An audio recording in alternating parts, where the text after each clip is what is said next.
I am on the hunt again. What makes this hunt a little bit different from some of the others that you've seen recently is that this is the first time you're going to see me purchase an entire collection.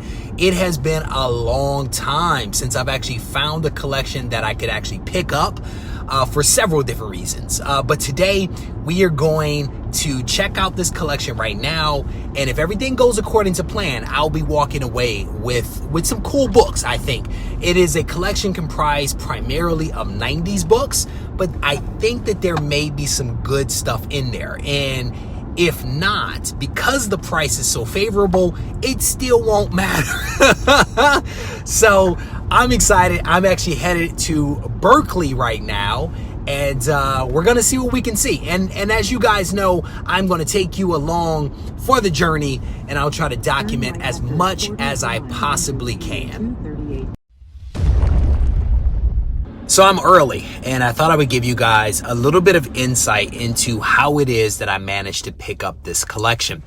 I did exactly what I told you guys I do. I took out an ad on Craigslist and basically said, hey, I am a collector in the Bay Area, interested in buying comics. Give me a buzz if you're interested. And from this one ad, I think I've had 4 people or so already reach out to me about collections. The other 3 I wasn't interested in at all. One of them was like a Mad Magazine collection or something like that. So I'm definitely not into that.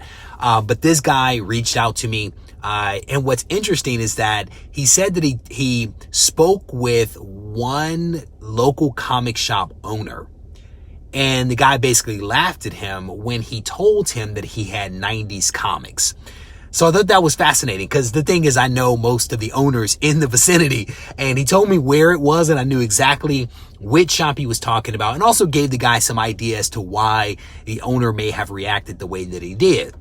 The reason being that just about everyone has 90s comics because 90s comics are plentiful, right? So, but I think that the demeanor of the shop owner actually turned this guy off, which is why he decided not to take the comics back to the shop, but instead decided to reach out to me. So, I actually negotiated the deal with this guy via email, which is normally something that I don't do. I prefer to lay eyes on a collection, lay eyes on a seller to have a real conversation. I just think it's a better way to go.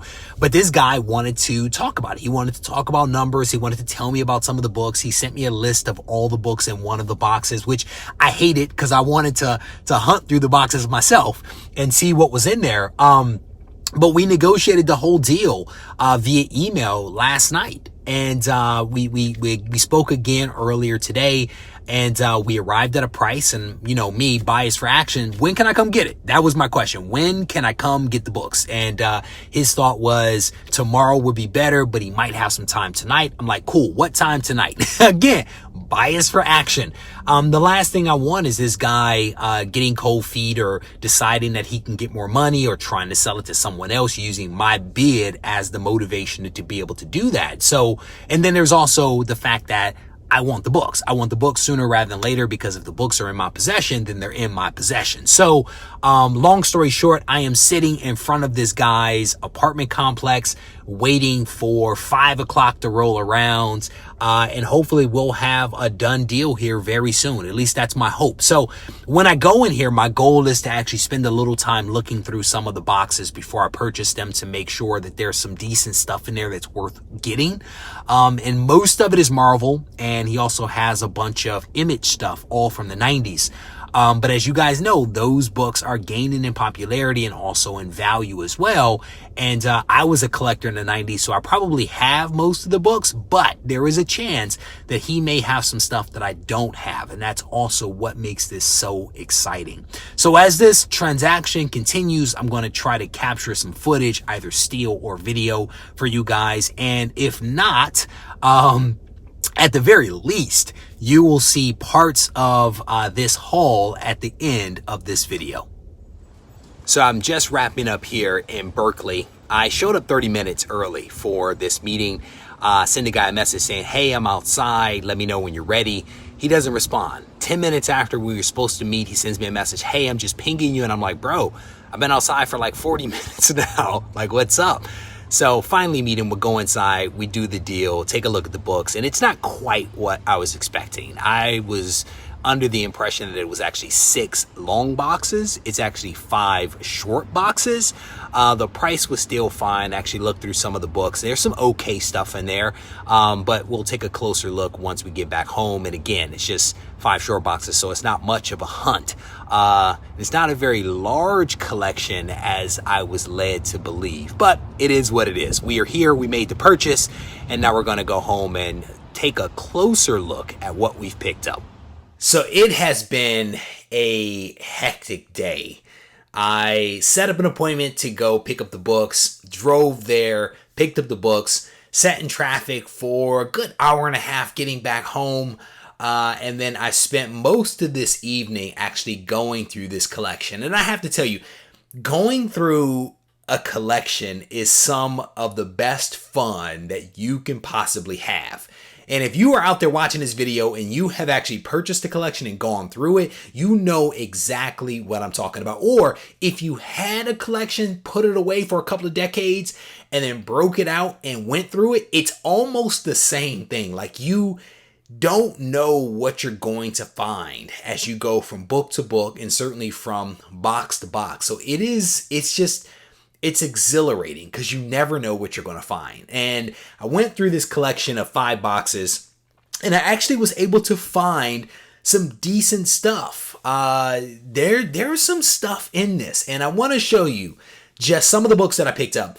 I'm going to be honest, I cannot remember every single book's significance. I was using the Key Collector app to kind of, support my memory as I was going through some of the books. Some of them I know, I recognize the covers or I know the significance, but the app is always a helpful backup. So if you guys aren't using Key Collector app, I highly recommend it, especially if you're out there hunting like a good comic soldier. You want to have all the tools in your arsenal, and that is a very good tool. So this was a 90s collection. So I had some idea of what I was going to find in here.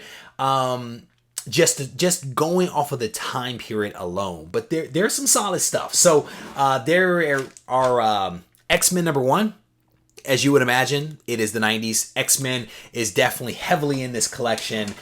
He has a couple of the #1s. He actually has 4 copies of the really nice wraparound cover. Absolutely love this cover. He actually had all 6 of these in one large bag. And I can tell you that these books are in solid shape. So I need to spend time getting a closer look at them, but I've already put them in Mylars because I think that they're going to be really high-grade books. Picked up #4, first appearance of Omega Red. #5, the second appearance of Omega Red and another character. There's actually 2 copies of this in here. I haven't separated these out, but I absolutely will. Hoping for some really high grades on those 2. Here's #6. This is someone's wife is in this. Is it Gambit's wife? Bishop's wife? Somebody's wife is in this. So there's that one. Here is the Gambit and Rogue Kiss #24. Can't go wrong with that. I pick that book up every time I see it. This is one book that I stopped collecting back in the 90s. I think around the time that this book came out, because I never picked this one up. I am actually looking forward to reading this one. This is X-Men #25. The significance is that I believe this is the issue where Magneto ripped out the adamantium from Wolverine's bones. Super pumped to read this one because I had always heard that had happened, but I didn't know what issue, and I think that is the one. Here's the message of Scott and Jean. I did not have that one, so I'm definitely looking forward to reading that. There's a couple of other books in here. There's an Onslaught. I think this is like the first appearance of Onslaught, which is like the merger of Magneto and Charles Xavier. I've watched a couple of videos on that, but I've never read any of the books. Again, because it's the 90s, Spider-Man 2099 is in there. There is the #1 and also the #36. I believe that both of these are considered keys for this run. There's a second print of New Mutants 87 in there, and this is actually a pretty nice copy of this book. Definitely needs a press. I've never seen this one with the black cover, so I'm not sure what's up with that. I need to do a little more research on that. I don't know that I've seen the black box before, partly because I don't really pick up second prints all that often, so I want to look into that a little more. There's some Cyberforce in here, some Darker Image, some Generation X stuff. I think this is number 1, I think. I could be wrong. No, I don't know what number this is. There's some Generation X. Oh, here's the number 1 right here.